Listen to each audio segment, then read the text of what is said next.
voilà à nouveau dans le second module de notre formation, la gestion des achats. Donc, vous constatez que nous sommes en train de rentrer progressivement dans notre étude et nous allons nous atteler à définir ce que c'est que le contrat de vente.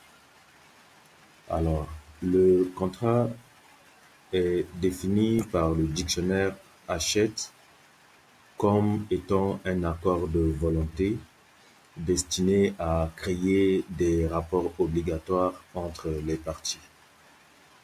Le contrat de vente est un acte juridique d'accord parties, librement consenti et qui crée des obligations entre le vendeur et l'acheteur.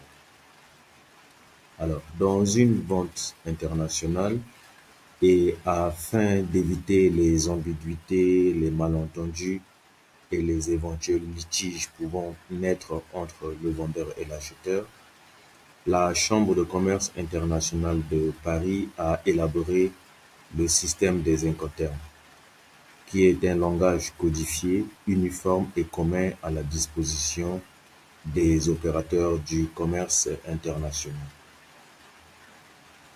Alors, qu'est-ce que c'est qu'un Incoterm et quels en sont les contextes et significations? International Commercial Terms ou termes commerciaux internationaux. Les Incoterms sont une série de règles qui précisent les obligations du vendeur et de l'acheteur en matière de transfert de frais, c'est-à-dire à partir de quel point l'acheteur supporte les frais occasionnés par l'acheminement de la marchandise, de transfert de risque, c'est-à-dire à partir de quel moment aussi et à quel endroit l'acheteur assure les risques encourus par la marchandise durant son acheminement, ainsi que les obligations documentaires. Toutefois, les Incoterms ne règlent pas le problème de transfert de propriété. Ils sont présentés sous forme de 3 lettres ou abréviations et classés par ordre d'obligation croissant pour le vendeur. La version 2022 des Incoterms est de 10 au lieu de 13 pour les précédents. Alors, lorsque le lieu géographique est un port, le transport ne peut être que maritime ou fluvial. C'est le cas pour ces Incoterms que vous voyez là. Et lorsque le lieu géographique est un lieu convenu, ce lieu est antérieur au transport principal. C'est le cas des 4 autres Incoterms que vous voyez ici. Ex-Work, FCA, FAS, FOB. Lorsque le lieu géographique est un point ou un port de destination ou terminal, le transport principal, c'est le cas pour les Incoterms CF, R, CIF, CIF, CPT, CIP, DAP, DAT et DP. Donc, voilà. Alors, quels sont les frais et les risques? Pour les frais, nous allons vous présenter le tableau et dans les vidéos, en conférence vidéo, nous allons ensemble en parler. Alors, les risques résultent d'un événement éventuel préjudiciable pour l'un des co-contractants et sont essentiellement des pertes, des disparitions, les vols et des avaries. Le transfert des frais et des risques du vendeur à l'acheteur. Principe et exception. Alors, quel est le principe? La partie qui assume les frais d'une opération doit en assumer les risques vis-à-vis du contractant. Exemple, si le vendeur est tenu de payer le transport principal, il en assume les risques. Si votre vendeur est tenu de payer le transport principal, il doit en assumer le risque qui va avec. D'accord? Vous avez le transport ici. Vous avez le vendeur, vous êtes situé ici. Alors, le transport principal ici, maritime, aérien ou ferroviaire et autres. ou même terrestre. Si votre vendeur ici, il doit payer le fret, il doit aussi assurer les marchandises, les risques encourus lors du transport de ces marchandises. C'est de ça qu'il s'agit en fait.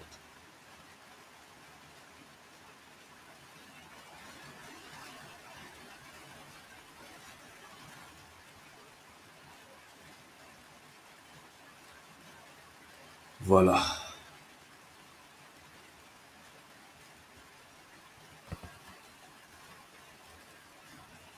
Les exceptions.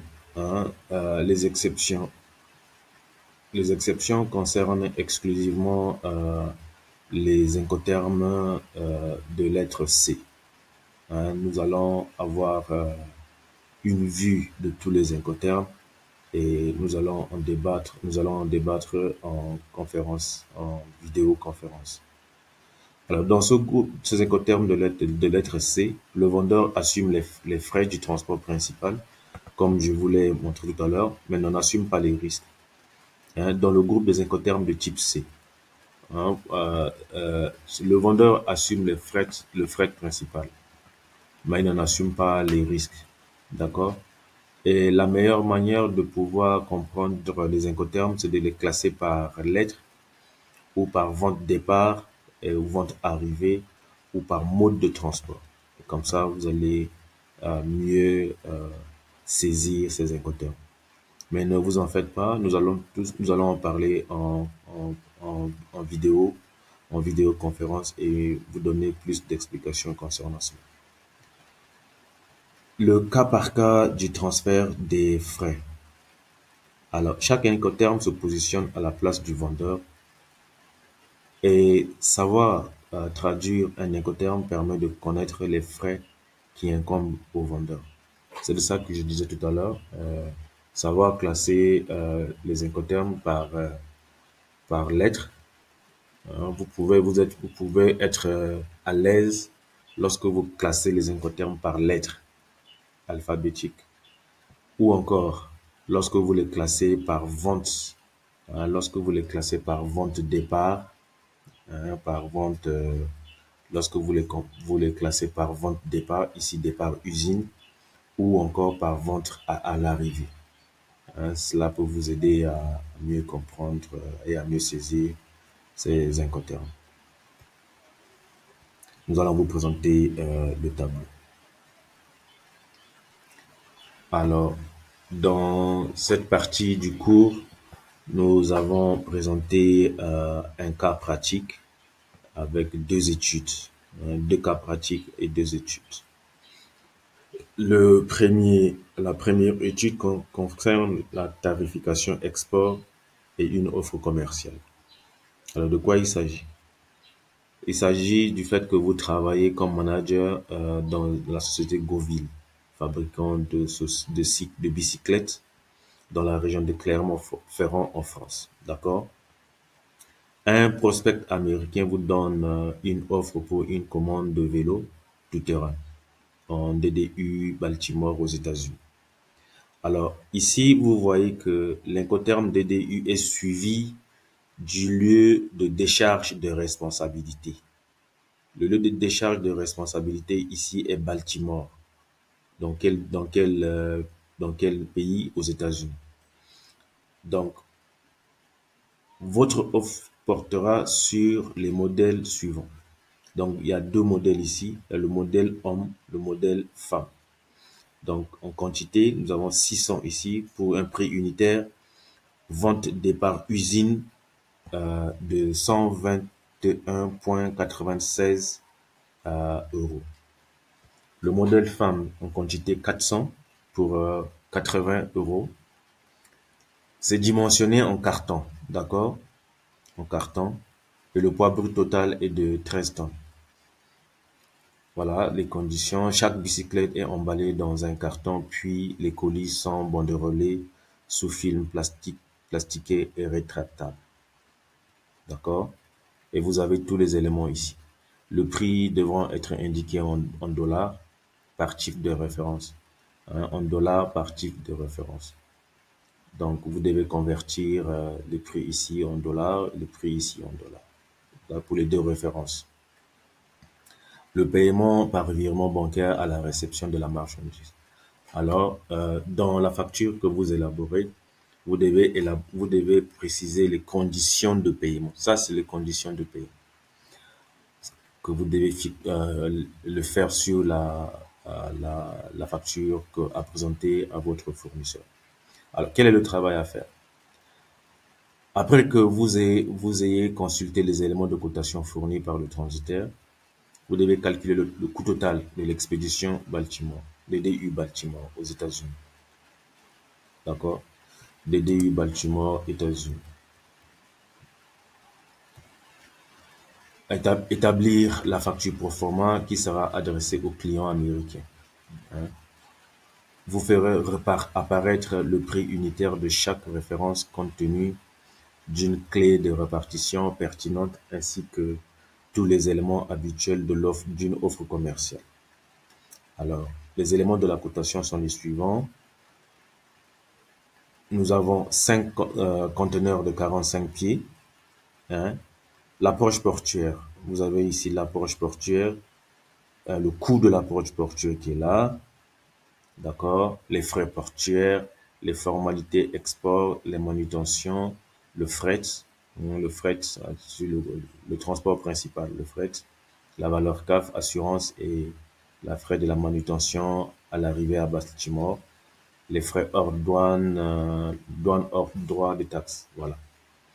Donc, vous allez faire cette première étude, une esquisse de cette première étude. Après notre rencontre vidéo, comme cela, nous allons donner plus d'explications concernant les Incoterms 2022. Et vous allez, après ces explications, ce cours sur les Incoterms de 2022, vous allez faire une première approche de cette étude de cas numéro 1 avant d'entamer l'étude de cas numéro 2. Donc, voilà de quoi il s'agit. Merci beaucoup. Nous vous remercions pour votre attention. À la prochaine session pour la gestion des litiges. Portez-vous bien et à ciao.